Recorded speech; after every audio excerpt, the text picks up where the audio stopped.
How do you paint those fluffy clouds so they look like cotton wool floating lightly above the ocean?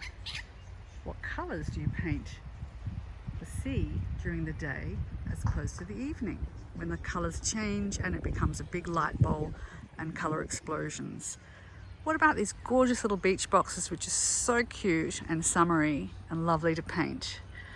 Well, I'm just covering all of this off in my Blooms Coastal workshop, which we're doing bang on the beach side, right on the beach side at the Sea Scouts Hall this Saturday.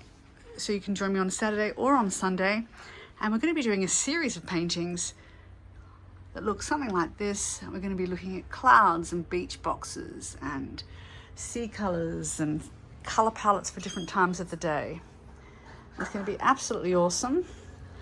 And I'm going to show you lots of techniques to handle the paint, different brushwork to get it down quickly, and also how you go about doing en plein air painting as well.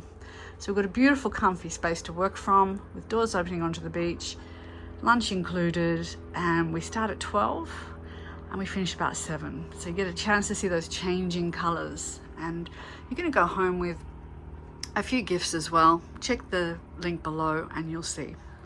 Fantastic. Might see you on the weekend, and hope to see you, Jacqueline Coates.